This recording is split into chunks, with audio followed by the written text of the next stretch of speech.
জিলহাজ মাস একেবারেই আমাদের মুবারক সময়গুলো আমাদের চোখের সামনে।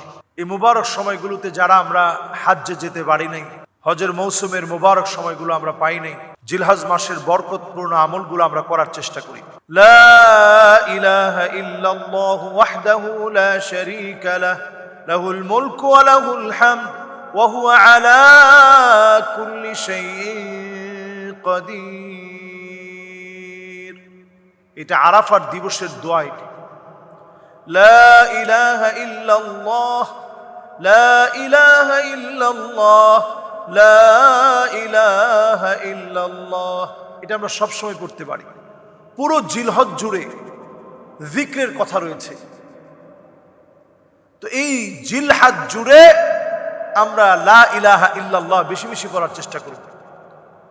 আর আরাফাত দিবসের বিশেষ দোয়া লা ইলাহা ইল্লাল্লাহু ওয়াহদাহু লা শারীকা লাহু লাহুল মুলকু ওয়া লাহুল হামদ ওয়া হুয়া আলা কুল্লি শাইইন কাদির পড়ার চেষ্টা করি। এই সময়টাতে অন্তত আমরা রোজা রাখার চেষ্টা করি, নফল রোজা। যদি পুরো সময়টাতে জিলহাজের এই মুবারক সময় যখন হাজী সাহেবরা হজের কার্যক্রমগুলো বাস্তবায়ন করবে, পুরো সময়টা যদি আমরা নাও পারি, তাহলে আরাফার দিবসের রোজা যেন আমরা ভুলে না যাই। আরাফার দিবসের রোজা রাখি ভাই। নবী আলাইহিস সালাতু ওয়াস সালাম আল্লাহর কাছে আশা করতেছেন, আহতাসিবু আলাল্লাহি আইয়ুকাফিরা সানাতাল্লাতী ক্বাবলাহু ওয়াস সানাতাল্লাতী বা'দাহু। আগের এক বছর পরের এক বছরের গুনাহ আল্লাহ তাআলা মাফ করে দিবেন। সুবহানাল্লাহ ওয়া বিহামদিহি। এজন্য আরাফার দিবসে রোজাটা রাখার চেষ্টা করি। আমরা এই সময়ে দান সদকা করি। এই সময় আমরা যারা কোরবানি করব, আমরা জিলহাজের প্রথম তারিখ থেকে নিয়ে আমরা নখগুলো কাটবো না, মাথার চুলগুলো কাটবো না, মুছ আমরা খাটো করব না। আমাদের যে সমস্ত লোমগুলো কাটতে হয় সেগুলো আমরা আগেই কেটে ফেলব। জিলহাজের চাঁদ ওঠার পরে কোরবানি দেওয়ার আগ পর্যন্ত আমরা সেগুলো কর্তন করব না। হাদিসে নবী আলাইহিস সালাতু ওয়াস সালাম এর সওয়াবের কথা উল্লেখ করেছেন। সুতরাং আমরা এই আমলটা করব। খুব বেশি বড় কঠিন কোনো আমল না, সহজ আমল। আমরা এটা মানার চেষ্টা করব। এখন থেকে যারা নখ কেটে রাখবো, জিলহাজের চাঁদ দেখার পর থেকে আমরা নখ কাটবো না। চাঁদটা দেখেই আমরা একটা দোয়া পড়ব, আল্লাহু আকবার আল্লাহু আকবার আল্লাহু আকবার আল্লাহুম্মা হিল্লাহু আলাইনা বিল আমনি ওয়াল ঈমান ওয়াস সালামাতি ওয়াল ইসলাম ওয়াত তাওফীক লিমা তুহিব্বু ওয়া তারদা রব্বি ওয়া রাব্বুকাল্লাহ হিলালু রুশদিন ওয়া খায়র। এই দোয়াটা আমরা পড়ব যে আল্লাহ, এই চাঁদ আপনি দিয়েছেন, এই চাঁদের মালিক আল্লাহ আপনি, এই চাঁদের কল্যাণ আল্লাহ আপনি জানেন। চাঁদেরও মালিক আপনি, আমারও মালিক আপনি। আল্লাহ, আপনি আমাকে কল্যাণকর বিষয় দান করেন, অকল্যাণ থেকে আল্লাহ আপনি আমার হেফাজত করেন।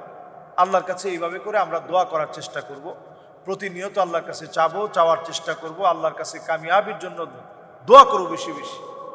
আর এই জিলহাজের এই দিবসগুলোর ব্যাপারে আল্লাহ তাআলা নিজে কসম করেছেন, ওয়াল ফাজর ওয়া লায়ালিন আশর। এই সময়টার কসম আল্লাহ তাআলা করেছেন। আল্লাহ কসম করেন ওই মহাসত্যের যেগুলো মানুষের জন্য চরম কল্যাণের, পরম কল্যাণের, ওগুলো নিয়ে আল্লাহ তাআলা কসম করেন। তো আল্লাহ তাআলা এই সময়টার কসম করেছেন। এই সময় আমরা হাজী সাহেবরা যখন ইবাদতে মশগুল থাকবে, আমরা যারা যেতে পারি নাই, ফজরের নামাজটা যেন জামাতের সঙ্গে হয়।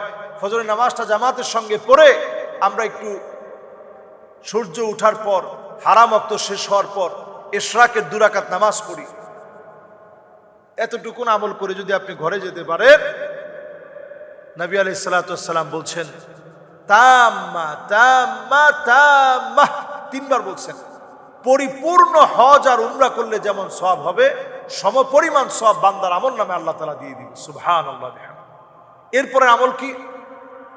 আপনি 5 ওয়াক্ত নামাজে একটু সুন্দর করে অজু বানায় সুন্দর করে পবিত্রতা অর্জন করে আপনি মসজিদে আসলেন, অনর্থক কথা বললেন না, কার্যকর কথা বললেন, কাজের কথা বললেন, ভালো ভালো কথা বললেন, হয় নিজে শিখলেন অথবা শিখালেন।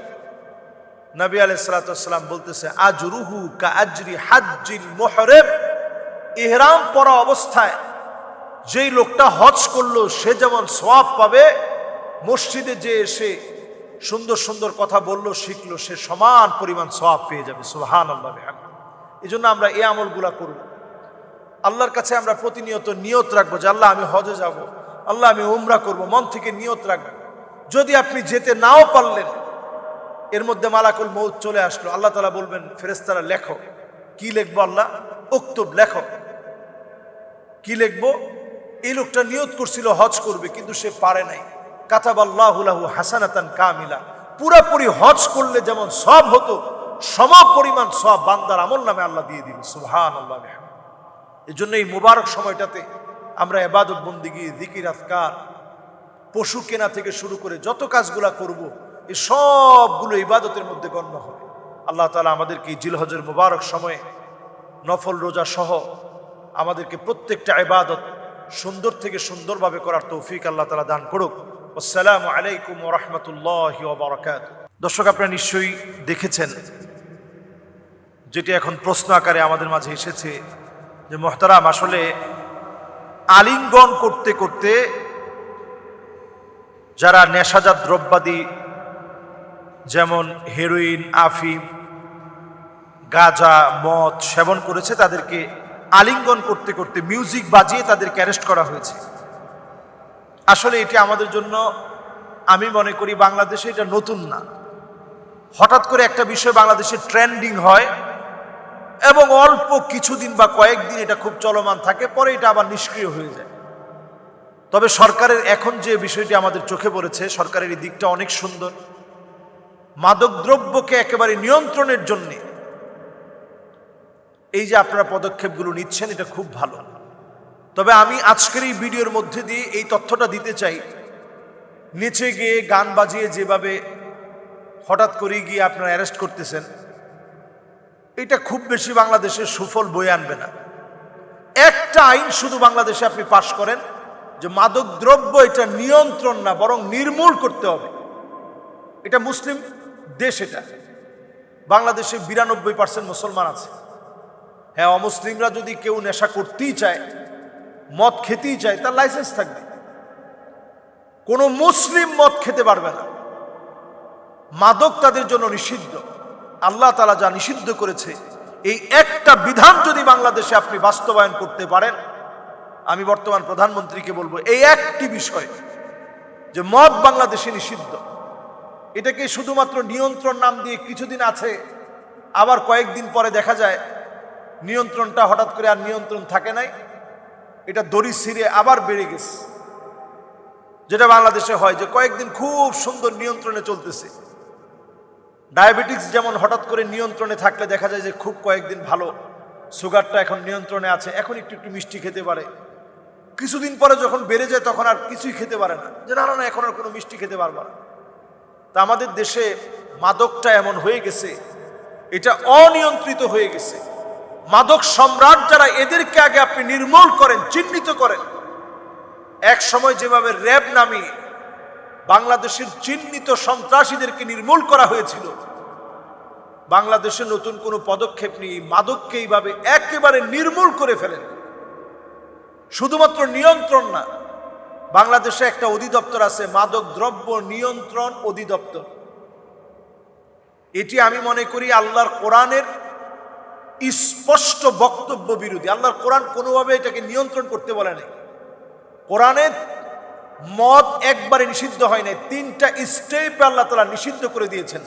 ইন্নামাল খামরু ওয়াল মাইসির, এই আয়াতে কারিমা দিয়ে আল্লাহ তাআলা পরিষ্কারভাবে মদকে নিষিদ্ধ করে দিয়েছেন সারা জীবনের জন্য। এটার আর বৈধ হওয়ার কোনো উপায় নেই।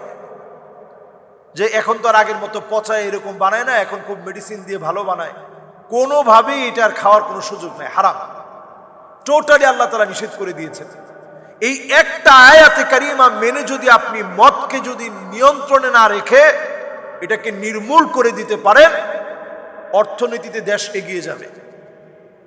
শিক্ষা খাতে বাংলাদেশ বহু দূরে এগিয়ে যাবে। বাংলাদেশ মেধার স্বাক্ষরে সারা পৃথিবীর ভিতরে স্বাক্ষর রাখবে ইনশাআল্লাহ।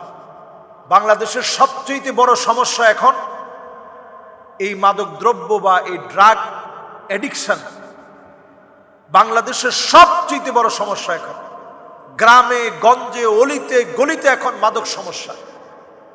এই সমস্যা থেকে আপনি শুধুমাত্র কিছুদিন আপনি অ্যারেস্ট করবেন, কিছুদিন আপনি ধরবেন, কিছুদিন আপনি বিভিন্ন প্ল্যান প্রোগ্রাম করবেন, মদ যেখানে পাবেন সেখানে আপনি ভেঙে দিবেন, এর মাধ্যমে এটা শেষ হয়ে যাবে না। তাহলে এটা যদি শেষ করতে হয় আমাদের প্ল্যান নিতে হবে। আল উমারাউ বিল ইয়াদ, বর্তমান যারা সরকারে আছেন হাত দিয়ে মদকে নিষিদ্ধ করেন, সকল জায়গায় জিরো টলারেন্সে চলে যান, দেখবেন ইনশাআল্লাহ এই হাত দিয়ে মদকে নিয়ন্ত্রণ করার কারণে এতদিন যা হয় না, শুধু নির্মূল করার সিদ্ধান্ত নেওয়ার কারণে দেখবেন ইনশাআল্লাহ এটা একেবারে মাইনাসের দিকে চলে যাবে। যদি আমি জিরো নাও বলি, মাইনাসের দিকে খুব স্বল্প সময়ের ভিতরে চলে যাবে, মানুষ সাহস করতে পারবে না। এরপর আপনি গৃহীত পদক্ষেপ নেন। আল উমারাউ বিল ইয়াদ, শাসক গোষ্ঠী হাত দিয়ে মদ নির্মূল করার চেষ্টা করতে হবে, নিয়ন্ত্রণ না। মদকে নিয়ন্ত্রণ করার না, বরং নির্মূল করার সিদ্ধান্ত নিতে হবে। এরপরে ওয়াল উলামাউ বিল লিসান, আলেম ওলামা যারা আছে তারা জবান দিয়ে এই মদের বিষয়ে মানুষকে সজাগ করবে। শুধুমাত্র জুমার খুতবায় অথবা এই যে আজকের আলোচনায় এটা বললেই কিন্তু এটা মদ নিষিদ্ধ হবে না, যদি রাষ্ট্রীয়ভাবে এটার ব্যাপারে সিদ্ধান্ত না নেওয়া হয়। এরপরে যে গুরুত্বপূর্ণ বিষয় সেটা হচ্ছে ওয়াল আওয়ামু বিল আমাল, সাধারণ মানুষের সচেতনতা বৃদ্ধি করতে হবে। মদের ব্যাপারে এলাকার সমাজের নেতৃস্থানীয় যারা আছে তারা কিন্তু সংঘবদ্ধ হয়ে মদকে নিষিদ্ধ করার আন্দোলনে নামতে হবে। যেখানেই মদের কারবারি, মদের ব্যবসা, মদের লেনদেন, মদের জন্য সহযোগী, সেইখানেই বাধা দিয়ে তাদেরকে রাষ্ট্রীয় হাতে তুলে দিতে হবে। এইভাবে যদি মদের ব্যাপারে আমরা জিরো টলারেন্স নীতিতে চলে আসি, একেবারে মাইনাসের দিকে চলে যাবে এবং একটা পর্যায়ে আমাদের দেশের সমৃদ্ধি বাড়বে। মালয়েশিয়া কিন্তু এই নেশাজাত দ্রব্যাদির ক্ষেত্রে কঠোর হওয়ার কারণে আজকে এত দূর এগিয়েছে। আজকে আমরা যদি অনেক দূর আগাতে চাই, বহুদূর যদি বাংলাদেশকে আমরা এগিয়ে নিতে চাই, তাহলে মাদক দ্রব্যের ব্যাপারে পরিষ্কার জিরো টলারেন্স নীতিতে আসতে হবে, বরং এটাকে নিয়ন্ত্রণ না করে নির্মূল করার সিদ্ধান্ত নিতে হবে। আল্লাহ তাআলা আমাদেরকে বোঝার তৌফিক দান করুক। আসসালামু আলাইকুম ওয়া রাহমাতুল্লাহি ওয়া বারাকাতুহু।